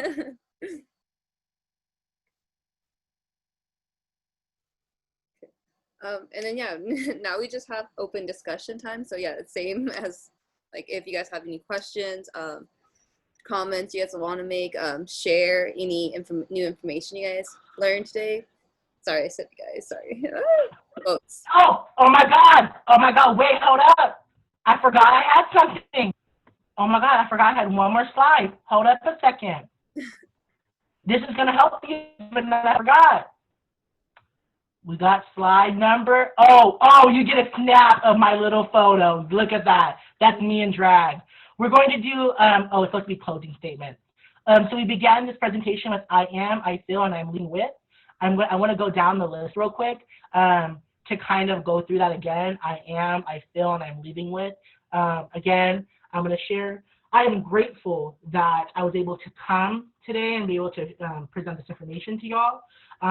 I feel loved and I feel appreciated from the sense of community that I'm able to feel today. And I'm leaving with a sense of love. And I'm leaving with a sense of family. So yeah, hopefully that helps you, Vanessa, a little bit. So again, I am, I feel, and I'm leaving with. I can list out the names again. Please, okay, you can share in the group chat, but when we call your name, please say I've already shared, just so that I don't have to scroll up and keep on looking up. Okay, so we're gonna start with from the list, Sebastian. Yes, hello. Hello. Oh, and then let me put, Vanessa, can you put I am, I feel, and I'm leaving with on the group chat? Yes. Thank you. And then Sebastian, if you'd like to share those I am, I feel, and I'm leaving with? Okay. I am thankful to have had the opportunity to be able to learn more about the LGBTQ plus community. I feel empowered to be able to also assist them and be an ally and help out as much as I can. And I'm leaving with more knowledge in regards to this topic. Thank you. Thank you so much for sharing. Daniela Camacho. I am motivated by all the things that we've learned today. I feel more competent, and I'm leaving with a new sense of knowledge and pride for the people that I advocate and speak to. So Vani? Hi, so I'm inspired by your powerful workshop. I feel grateful to be a part of this, and I'm leaving with a sense of understanding and knowledge. Thank you for sharing.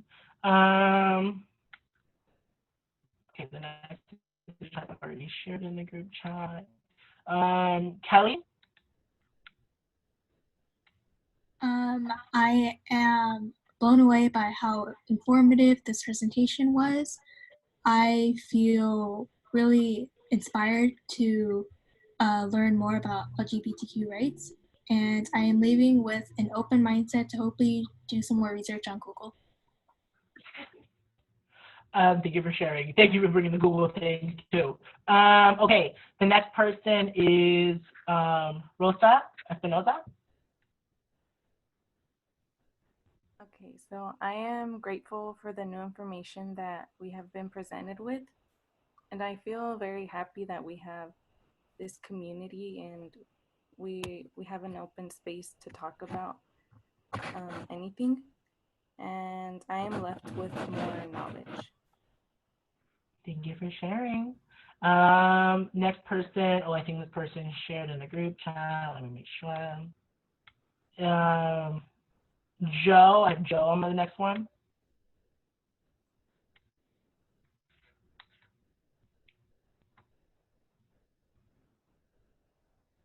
Okay, we go to the next one. Okay, thank you, Joe, for sharing. Alondra? Thank you. Jennifer? I am so happy that I got an amazing presentation. I feel very educated, and I'm leaving much happier than I came here because of your vibes. Honestly, though, as much as I gave so much good, I gave some good energy. But I do want to say that I reciprocate energy. That the energy I receive is how the energy I give back. It would have been really awkward if none of y'all talked because it would have been just me being myself. But thank you for also reciprocating the energy. Just to make sure I say that. I've been getting so many thank yous. Zoe? I am beyond grateful to being able to take in all this information. I feel like it made me understand the LGBTQ plus community more, and I am leaving with very much information. Thank you so much, Zoe, for sharing. Next person as I have is Thomas. Yeah, I'm more able to sort of articulate how movements are sort of co-opted by the oppressor, so they can hide and that kind of stuff. I feel like I need to do my own research on other queer and trans BIPOC activists, and then I'm leaving with a sore neck because I was nodding my head so much throughout your discussion. I just agree with a lot of what you were saying, so thank you. I thought you said disagree. I was like, oh, the drama. And then I was like, oh, you probably said agree. Just so you know, I was like, at first I was like, oops. But yes, just so you know, I usually try to post a lot of queer and trans activists. Alok, that person I mentioned earlier, is a really good person. So just make sure you constantly look at people, especially those that are queer, trans, Black, Indigenous, POC activists, because a lot of times their work is erased. Just to make sure I mentioned that. The next person I have is Jocelyn. Jocelyn L. Hi, so I'm thankful for the community that we have and for your energy as well. I am feeling very informed, and I'm leaving with new knowledge. Thank you so much, Jocelyn, for sharing. And oh my God, y'all, you and the YouTube channel. I'll talk about that. Okay, the next person I have is Nia.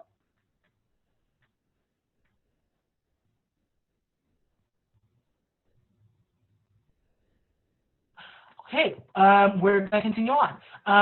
The next person I have on my list is Roger. And again, if you've already shared in the group chat, there's been so many people messaging, so I just need y'all to make sure, tell me, I've already went. Okay, the next person I have is Angelica Ramirez. Thank you, Angelica. Next person I have is Leslie. Oh my God. Leslie?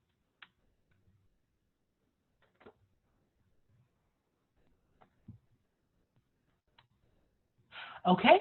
And thank you so much, Nia, for checking in with me. Next person I have is Kenya and Natalia. Okay.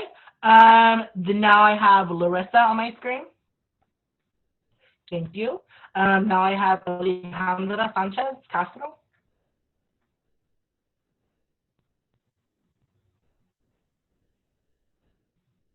Okay. I have Brenda. Brenda on my list right now.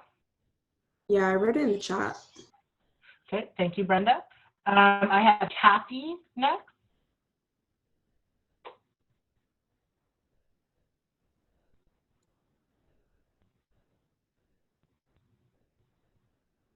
Okay. Okay. Thank you, Kathy. Now I have Francis on mine. Francis Hernandez. Or Francis. Oh, there you are. Oh, I see you. Okay. Thank you. Oof, I'm gonna butcher this one. You already told me your name, so I feel really bad, but you know. Shakina.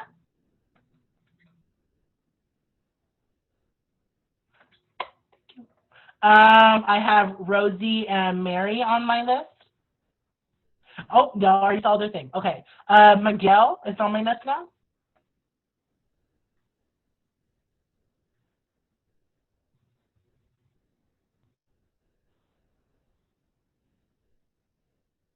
Okay. Next person I have is Esperanza, which I think I'm pretty sure I saw their name. Yep. Okay. I have Diana Castaneda. I'm grateful to have had this presentation. I feel inspired to learn more about this topic, and I'm leaving with a new, thinking about things in a new perspective and more knowledge. Thank you so much for sharing. I have, okay, y'all know Jacqueline, the name Jacqueline. Do y'all remember that one video that it's from Comedy Central when they say Jay Quillen? I say Jay Quillen now, and I feel so bad because I don't want you to be offensive, but I just say it.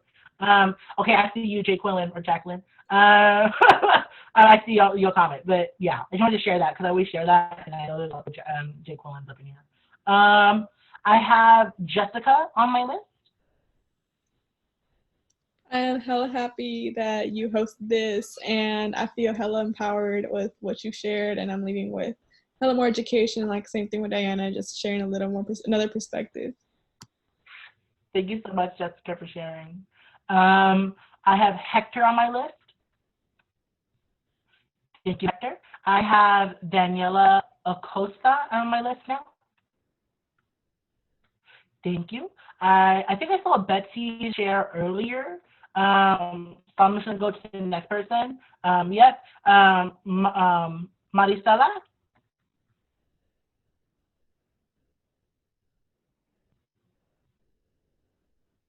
Okay, we're on to the next person.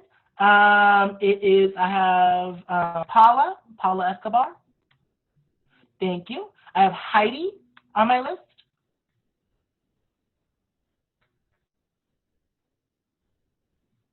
Okay. I have Nasreen on my list now. Nasreen R. Thank you. I have Martha Tapia.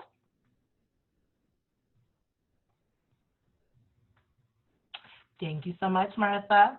And then I already got Dana. And then the very last person is our beautiful host, Vanessa Gomez. I am really, really happy that you were able to join us today. Your presentation was phenomenal. I'm leaving with just so much appreciation for you, Gabe, and just like the youth and like everything that you're doing. Like you're gonna make such a huge impact in so many people's lives, and I got so like emotional sometimes just because like it's so great. Like, yeah, really, really happy. Yeah. And then what are you leaving with today? Oh, I'm leaving with, it's appreciation for you. Okay, I was like, oh, did I miss it? Oh, LOL. But thank you so much. That is all of my presentation. I mean, that takes up most of the discussion time we had. So if this, I mean, is there anything else you need for Vanessa? No, yeah, we're actually over time, but like I didn't want to cut anyone off. But Okay. yeah. Well, I will let y'all get to y'all beautiful schedule and y'all beautiful lives. It was nice seeing everyone today. Thank you for holding this community with me. If you need someone to talk to, confide in, you need questions, confide in, you can't really confide into Google, it's kind of awkward. But you can reach out to me if you have any questions. I'm here as a resource. My Instagram is on the chat. It's literally my name, period, Pineda. So yeah. But yeah, have a beautiful day, everyone. It was nice seeing everyone. Bye, everyone. See you on Friday for the next session. Bye, everyone. Thank you. Bye. Bye.